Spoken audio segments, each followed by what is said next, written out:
வணக்கம் நண்பர்களே. இன்னைக்கு நம்ம பார்க்க போற டாபிக் பரமார்த்தர் குருவோட அந்த ஃபேமஸான ஆனா ரொம்ப விபரீதமான வெயிட் லாஸ் அட்டெம்ப்ட பத்தி தான். நம்ம எல்லாருக்குமே தொப்பை குறைக்கணுங்கிற ஆசை இருக்கும். ஆனா அதுக்காக இந்த மாதிரி ஒரு தப்பான முடிவை யாருமே எடுத்திருக்க மாட்டாங்க. ஒரு சின்ன வெயிட் லாஸ் பிளான் எப்படி ஒரு ஊரே நடுங்குற அளவுக்கு பெரிய கலவரத்துல போய் முடிஞ்சுதுன்னு இந்த விளக்கத்துல தெளிவா பார்க்கலாம். வாங்க நேரடியா கதைக்குள்ள போகலாம். நீங்கள் எப்போதாவது உடலை குறைப்பதற்காக மேஜிக் பில் வாங்கி சாப்பிட்டு ஏமாந்து இருக்கிறீர்களா? இல்லனா ஏதாவது குறுக்கு வழியா தேடி அசிங்கம் பட்டிருக்கீங்களா? உண்மையாவே இப்படித்தான் நமக்கும் நம்ம பரமார்த்தர் குருவுக்கும் ஒரு முக்கிய தொடர்பு இருக்கும். நம்ம எல்லாருமே சிலர் நேரங்களில் உட்டையடியா ரிசல்ட் கிடைக்கணும்னு தேடுவோம் இல்லையா? அதேதான் அவரும் பண்ணாரு. ஆனா அது எவ்வளவு பெரிய தவறுன்னு இப்ப நீங்களே பாப்பீங்க. பகுதி 1. குருவின் தொப்பை குறைப்பு லேகியம். குருவுக்கு இருந்த ஒரே பிரச்சனை அவரோட அந்த பெரிய தொப்பை தான். இதற்காக அவரோட சீடர்கள் கூட்டமா உட்கார்ந்து ஒரு புது தீர்வை கண்டுபிடிச்சாங்க. சீடர்களின் அறிவின்மையை பாத்தீங்களா? அப்போதான் தொப்பை சீக்கிரம் கரையும் என்ன அவரோட முட்டாள் சீடர்கள் சொல்லிக்கிட்டே இன்னும் சில மருந்து உருண்டைகளை அவர் வாயில் கட்டாயமாக திணித்தனார். அதாவது மருந்து அதிகமா சாப்பிட்டால் தொப்பை ஓவர் நைட்ல கரைஞ்சிடும் ஒரு கட்டு நம்பிக்கை அவங்களுக்கு. என்ன ஒரு தெளிவான முட்டாள்தனம். பகுதி 2. அரசனுக்கும் வந்த ஆசை. நெக்ஸ்ட் பாயிண்ட் என்னன்னா, இந்த அற்புதமான தொப்பைய குறைக்கும் மருந்து பத்தின வதந்தியே குருவின் ஆசிரமத்தை தாண்டி கட்டுரத்தி மாதிரி ஊரெல்லாம் பரவியது. யாரெல்லாம் இந்த மேஜிக் மருந்தின் பலி கடக்கல்னு பார்த்தா முதல்ல நம்ம குரு.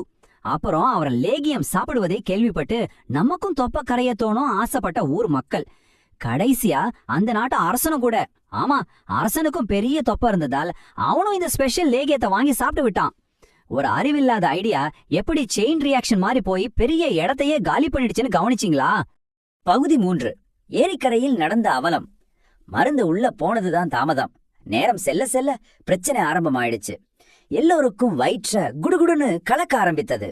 ஐயோ, என் தொப்பை வலிக்கிறதே என்று பரமார்த்தரும் மற்ற தொப்பைக்காரர்களும் அலற ஆரம்பித்தனர்.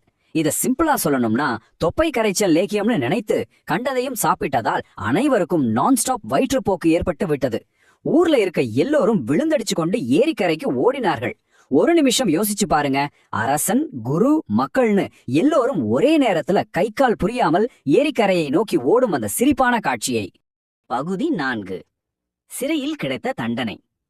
மன்னரின் நிலைமை ரொம்ப மோசமாகிவிடவே அவமானம் தாங்க முடியாம அவருக்கு குரு மீது உச்ச கட்டத்துல கோபம் வந்தது. அரசா உக்ர ரூபா எடுத்து என்ன சொன்னார் தெரியுமா? இத்தனைக்கும் காரணமான அந்த குருவை 10 நாட்களுக்கு சிறையில் அடைத்து பட்டினி போடுங்கள் என்று ஆணையிட்டான். பாவம், தொப்பை குறைக்க போய் இப்போ சிறை தண்டனை கிடைச்சிருக்கு. அந்த லேகியம் எப்படிப்பட்ட ஒரு விபரீதத்தை உருவாக்கி இருக்குன்னு பாத்தீங்களா? இந்த டைம்லைனை கொஞ்சம் வரிசையா பார்த்தா நமக்கே தலை சுத்திடும். 1 மணி நேரத்துல மருந்து சாப்பிடுறாங்க, 3 மணி நேரத்துல வயிறு கலக்குது, 5 மணி நேரத்துல எல்லாரும் எரிக்கரைக்கு ஓடுறாங்க. ஒரே நாள்ல நம்ம குரு சிறைக்கு போறாரு. ஒரு சின்ன வெயிட் லாஸ் பிளான் எப்படி ஒரு நாட்டின் அரசனை கோபப்பட வச்சு குருவை சிறையில தள்ளி இருக்குன்னு பார்க்கும்போது சிரிப்பு தான் வருது. இதுதான் தெளிவு இல்லாம குவிக் ஃபிக்ஸ் தேடுவதால் வரும் வினைகள். பகுதி 5. உண்மையான காரணம் என்ன? இது ரொம்ப முக்கியம். 10 நாட்கள் கழித்து சிறையிலிருந்து தள்ளாடியபடி வெளியே வரும் குருவை கண்ட சீடர்களுக்கு பெரிய ஆச்சரியம். அவரோட தொப்பை அப்படியே காணாம போயிருந்தது. சீடர்கள் எல்லாம் நெஞ்சை நிமிர்த்திக்கிட்டு பெருமையோட நினைக்கிறாங்க, குருவே, நாங்கள் தயாரித்த லேகியம் தான் உங்கள் தொப்பையை கரைத்திருக்கிறதுன்னு. ஆனா குருவின் உண்மை நிலை என்ன? அவர் கடுங்கோபத்தோட கத்துனாரு, லேகியமாவது மண்ணங்கட்டியாவது, சோறு தண்ணீர் இல்லாம 10 நாட்கள் சிறையில் பட்டினி கிடந்தேன், அதுதான் வயிறு இப்படி ஒட்டி போய்விட்டேன் என்றபடி பசி களைப்பால் மயங்கியவே விழுந்தார் பரமார்த்தர். சீடர்களின் அறிவின்மை இங்கேயும் தொடருது பாத்தீங்களா? இந்த கேள்வி நமக்கு நாம் வழங்கும் ஒரு சின்ன எச்சரிக்கை. இன்றைக்கு கூட நாம் ஹார்ட் ஒர்க் செய்யாம இது போன்ற மேஜிக் பில்ஸ் மற்றும் குவிக் ஃபிக்ஸ் வழிகளை தேடி ஏமான்று கொண்டுதான் இருக்கிறோம் இல்லையா? இந்த பரமார்த்தர் குரு கதை சிரிப்பா இருந்தாலும் அது நமக்கு தரும் பாடம் ரொம்ப ஆழமானது. எப்பவுமே குறுக்கு வழியில் செல்லாமல் சரியான உணவு, உடற்பயிற்சி மூலம் நம்ம ஆரோக்கியத்தை பெறுவதுதான் சிறந்தது. இதுதான் இந்த டாபிக்கோட முக்கிய கருத்து. வீடியோ பிடிச்சிருந்தா லைக் பண்ணுங்க, சப்ஸ்கிரைப் பண்ணுங்க.